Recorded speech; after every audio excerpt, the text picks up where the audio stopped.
1998 की बात करें, लोकदल का बीजेपी के साथ गठबंधन था, अलग पार्टी बनी जेजेपी, उसके 10 विधायक आए, वो बीजेपी के साथ गई। आने वाले समय में जब अभय सिंह चौटाला लोकदल पार्टी के एमएलए आएंगे तो क्या आप बीजेपी के साथ जाएंगे? देखिए, हम कभी बीजेपी के साथ नहीं जाएंगे। और जब आप बात करते हो ना गठबंधन की, तो बीजेपी हमारा जूनियर पार्टनर था। जूनियर पार्टनर का मतलब सरकार चौधरी ओम प्रकाश चौटाला की थी, सरकार इंडियन नेशनल लोकदल की थी। हमने बीजेपी वालों को मंत्रालय तक नहीं दिया था, क्योंकि हमने तो बेरा थे, यो माड़े लोग हैं। मेरे परदादा एक बात कहा करते थे, भाई तुम मेरे से रूसे हो ना, तुम किसी को वोट दे दो, पर यो कच्चे आड़ों से बच कर रही हो, बड़े माड़े लोग हैं। नमस्कार साथियों, मैं अमन पिलानिया, आपका आपके अपने यूट्यूब चैनल पर स्वागत है। तो साथियों, अभी हम हैं बहादुरगढ़। तो यहाँ पर अभय सिंह चौटाला ने कुछ दिन पहले हॉस्पिटल की घोषणा की थी, तो आज उस हॉस्पिटल का उद्घाटन किया जाएगा, जिस हॉस्पिटल में किसानों के लिए निःशुल्क सेवा है। इस हॉस्पिटल में 24 घंटे किसानों के लिए डॉक्टर उपलब्ध होंगे। हमारे साथ हैं अर्जुन चौटाला, चलिए हम उनसे बात करते हैं। नमस्कार अर्जुन जी। राम राम जी। अर्जुन जी, जो आज हॉस्पिटल है, इसमें कितने बेड की सुविधा और किसानों के लिए हॉस्पिटल कब तक रहेगा? हमने 40 बेड की सुविधा बना रखी है अस्पताल में, और जब तक आंदोलन चलेगा, जब तक हमारे किसान साथी यहाँ पर बैठे हैं, ये हॉस्पिटल चलता रहेगा। 24 घंटे लोगों के लिए अवेलेबल है। इस हॉस्पिटल का आज उद्घाटन करने के लिए कौन कौन से नेता आ रहे हैं, किसान नेता? आज राकेश टिकैत जी आएंगे, सभी साथी उनके लिए एकत्रित हो रखे हैं, और किसान संगठन के उनके साथ के जितने साथी हैं वो भी यहाँ पर आ जाएंगे। मैं अभय सिंह की बात करूं तो अभय सिंह ने किसानों के हित में इस्तीफा दिया है, बढ़ चढ़कर किसानों के लिए मदद भी कर रहे हैं, लेकिन उनके इस्तीफे पर एक जो सत्ता में पार्टी है जेजेपी और बीजेपी की पार्टी है, वो अभी भी कह रहे हैं किसानों के नाम पर अभय सिंह राजनीति कर रहे हैं। तो उस पर क्या कहेंगे आप? तो मैं तो उनते कौन काम कर लो भाई, किसान तारते एक चीज़ मांगे हैं तो हम वो कर दो। लोग थाने भी फूल चढ़ावेंगे, लोग थारा भी स्वागत कर देंगे, तो हम कर लो ये काम। यो तो आपके घरे बैठे हैं, घर से आज बाहर कट नहीं सकते, लोगों बीच में यो जा नहीं सकते, गांव के अंदर यो बढ़ नहीं सकते। यो कौन है कहने वाले कि भी हम राजनीति करें, हम क्या कर रहे हैं? यो हमारा फर्ज बने, तार में हिम्मत है तम इस्तीफा ना दो, तम यो सरकार ने छोड़ के दिखा दो। बड़े चौधरी साहब के नाम पर हमने वोट लिए, लोग आते कस्में वादे सारे के में कराया। आज थारे एक तरफ तो थारे सारे नेता कह नहीं, हमारा जमीर नहीं मार रहा था, हमारा यो नहीं मान रहा, हम यो नहीं करांगे, हम तो किसान के साथ हो, पर तुम उस सरकार के अंदर, उसकी सरकार की गोद में जाके बैठे हो, जो आज के दिन सब तो जाके किसानों का नुकसान कर रही है। ये झूठे लोग हैं, इन्हें कोई फ़र्क नहीं पड़ता आज के दिन किसी बात का। इनको तो रुपये दिखे हैं सरकार के अंदर बैठे। अर्जुन जी, कल मुख्यमंत्री की और दुष्यंत जी की जो मीटिंग हुई है, उस मीटिंग में फैसला लिया गया, जो गेहूँ और सरसों की फसल है, अगर वो देर पैसा आया, उसका कुछ देर लेट हो गया पैसा, तो उसका 9% ब्याज मिलेगा। उसमें क्या सच्चाई, मिलेगा पैसा? वादे तो इनने घने करे हैं, वादे तो वही बात है। इनने तो बड़े चौधरी साहब के नाम पर कितने वादे करके वोट मांगे थे। इन्हें तो ये भी कहा था 5100 बुढ़ापा पेंशन करेंगे।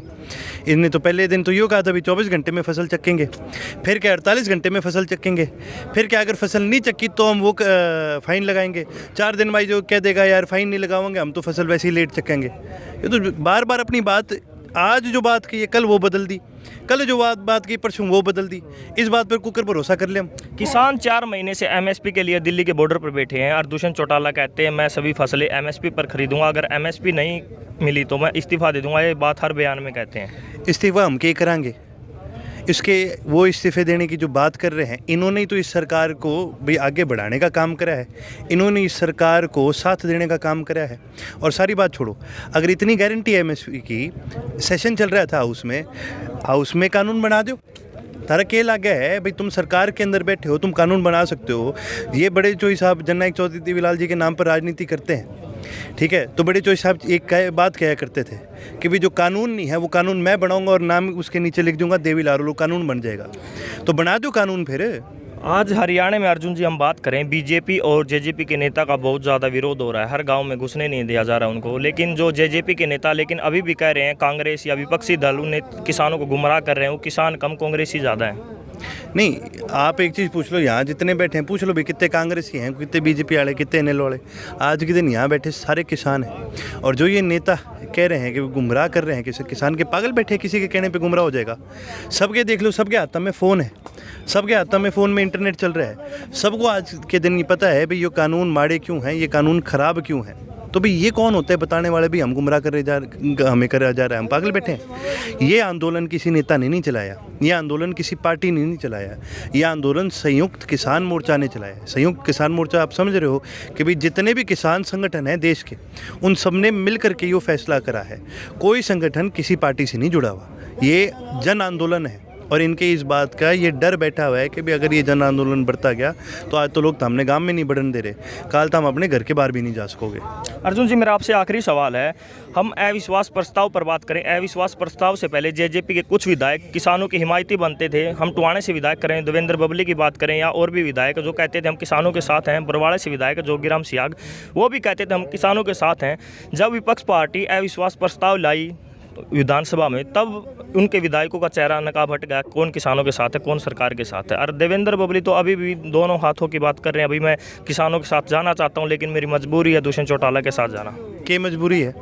नहीं, ऐसे तो दिन रात हम रोते रहोगे भी मेरा ज़मीर नहीं मान रहा, मैं दुखी हूँ, मेरी आत्मा परेशान है, पर वो एमएलए वाली तनख्वाह लेने में तो हम तारा ज़मीर मान गया हैं। जो एमएलए को सिक्योरिटी मिल रही है वो लेते टाइम थारा ज़मीर मान गया, ठीक है। जो एमएलए ने घर मिले है वो लेते टाइम थारा ज़मीर मान गया। ये तो लोगों के बीच में जाके बस झूठी बात कहने वाली बात है। चाहे सच्ची में तुम किसान ही तो शुद्ध हो, इस्तीफ़ा आओ तो सही, लोग देखो तारा स्वागत करेंगे।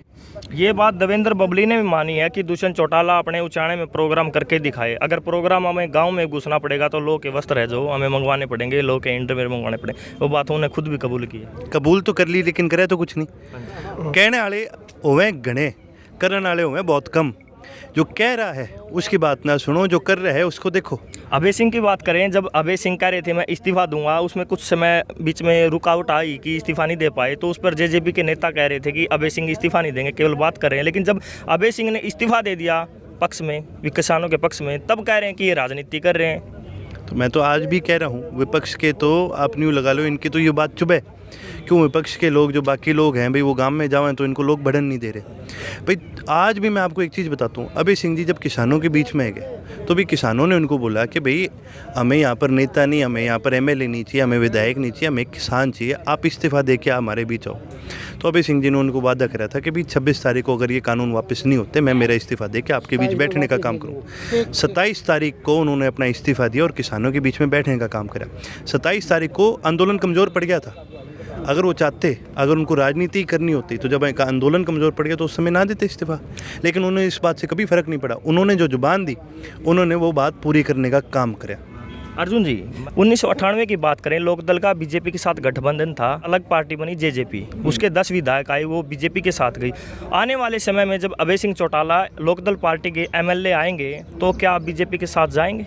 देखिए, हम कभी बीजेपी के साथ नहीं जाएंगे। और जब आप बात करते हो ना गठबंधन की, तो बीजेपी हमारा जूनियर पार्टनर था। जूनियर पार्टनर का मतलब सरकार चौधरी ओम प्रकाश चौटाला की थी, सरकार इंडियन नेशनल लोकदल की थी। हमने बीजेपी वालों को मंत्रालय तक नहीं दिया था, क्योंकि हमने तो बेरा थे यो माड़े लोग हैं। मेरे परदादा एक बात कहा करते थे, भाई तुम मेरे से रूसे हो ना, तुम किसी को वोट दे दो, पर यो कच्चे आड़ों से बच कर रहियो, बड़े माड़े लोग हैं। और हम तो आज भी यह चीज़ क्या हुआ, कच्चे आड़े बहुत माड़े लोग हैं। धन्यवाद अर्जुन। तो साथियों, ये थे हमारे साथ अर्जुन चौटाला, जो इनेलो के नेता हैं। इन्होंने बताया कि यहाँ पर 40 बेड का हॉस्पिटल है और इनका उद्घाटन करने के लिए राकेश टिकैत और अन्य किसान नेता भी आएंगे। अगर यह वीडियो हमारे फेसबुक पेज पर देख रहे हैं तो हमारे पेज को लाइक करें। अगर यह वीडियो हमारे यूट्यूब चैनल पर देख रहे हैं तो हमारे यूट्यूब चैनल को सब्सक्राइब करें। बहादुरगढ़ से कैमरामैन अक्षय के साथ मैं अमन पिलानिया।